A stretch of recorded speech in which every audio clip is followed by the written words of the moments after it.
Hello again. So, second video of the day. I think this is a record, but no, now that I think about it, actually I did do maybe back in the day I did 2 videos, maybe 3.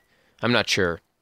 But anyways, I don't know, I was just going around on YouTube and this isn't really a subject I really get into, but after watching this video, it made me think because people who claim that there's such thing as global warming, and maybe there is such thing as global warming, I don't know.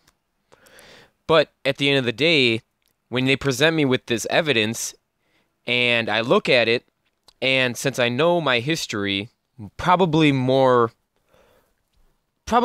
than most of the people who are even scientists and are saying this, especially on average, and I'm going and thinking, how does this correlate with world events? Because there were a lot of technological advancements throughout all of history that I'm sure most of the people who study history can cite off just offhand. I mean, in the 1800s in the United States, the use of coal exponentially went up because of why? The railroad systems, especially in the later part of the 1800s, right? Expansion all to the west.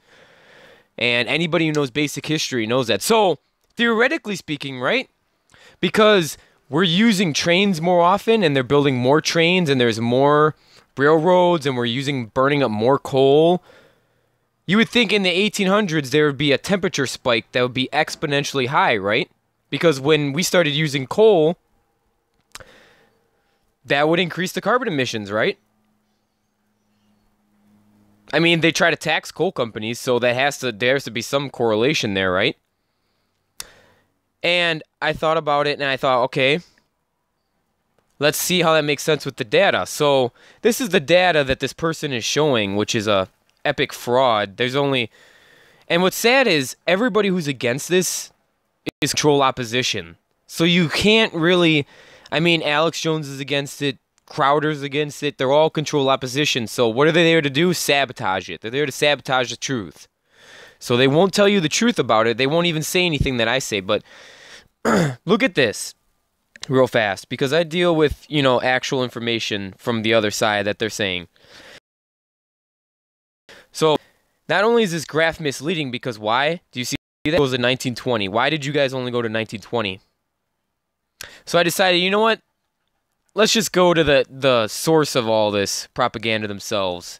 The queen, the king of propaganda, NASA. They're the king, right? Nobody can really beat them. Let me flip this around. And let's see. Okay, the graph only goes back to the 1880s, right? And we know that road revolution, if you want to call it, was in the mid to later, which before 1880, so I'd say about like 1840s to like 1860s. Obviously, we still use railroads after that. I'm just saying when it exponentially started increasing.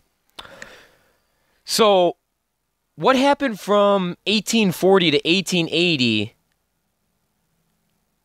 that made the global temperature go down? Did they stop using that same amount of coal? Were they refining it better? What were they doing that created such a drop in temperature from 1840 to 1880 now? Because technically speaking, every time a new technological advancement comes around where we expend more of these fossil fuels and we burn up more carbon, technically the temperature should be going up, right? If that's what you're correlating this, or you're trying to say that's what this is. So why is it went down from 1880 to what, like 1890? Did we stop using coal then, or is it because oil burns cleaner? Is that what it is? Why? And then I think about it, and I think back about 1890 to about 1910, and what happened around then? Well, that's around the time when what's currently known now as ExxonMobil. It's not really the same thing, but Standard Oil. If anybody knows anything about economics, they know that Standard Oil, John D. Rockefeller, was big in the late 1800s to the early 1900s until basically I believe it was 1912 or 1911 that they got broken up. But yeah, during that time period, especially in the late 1800s, they were at the top of the game. And when it came to 1900s, they weren't that. I mean, they were still the largest oil company, but they were, I believe, it even says online they were like 70% of the market, whereas before it was like 90% in the 1800s. It was incredible. And the fact of the matter is, during those time periods, John D. Rockefeller made oil so cheap that every house had an oil lantern in it. Every house. Whereas before, only the wealthy people had it. So people are burning more oil each day on average. The lower the price of the oil goes back in those days.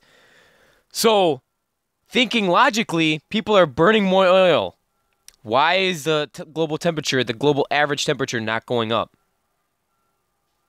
If you see on their graph right here, it didn't spike up from the late 1800s to 1910. It should be still going up. It crashes all of a sudden in 1900 to 1910. It crashes. What happened? Even though Standard Oil broke up, it's not like people stopped using oil lanterns or using oil in general, right?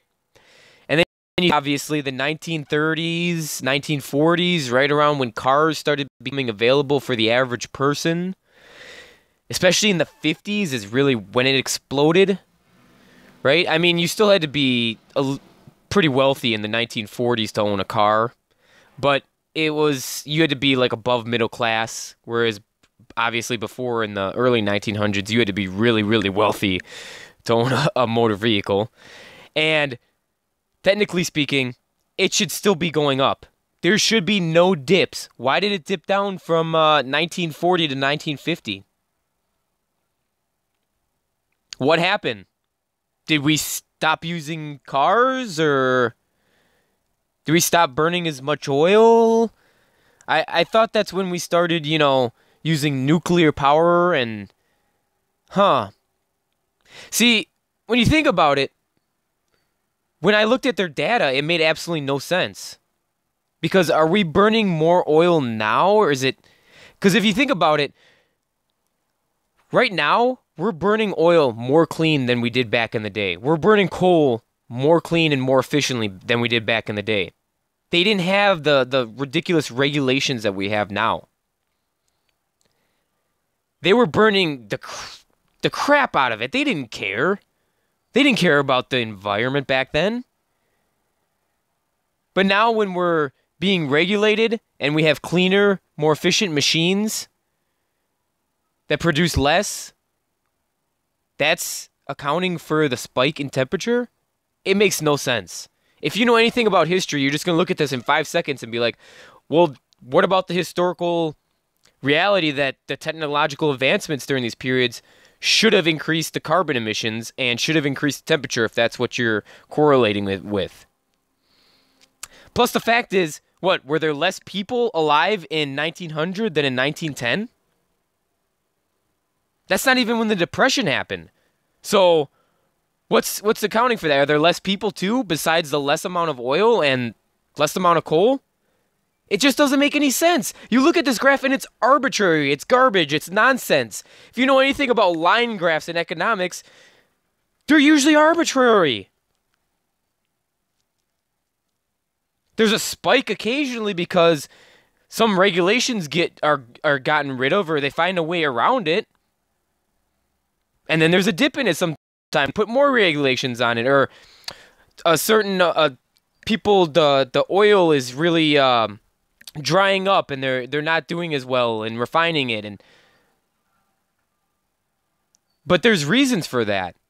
There's no reasons for this graph. It's just arbitrary. It's nonsense. It's garbage. It's literally garbage. If you study your history and you know anything, you'll know this graph is garbage. But then again, it's from the mouth of the leaders themselves, so what do you really expect? And this is the people that we take seriously.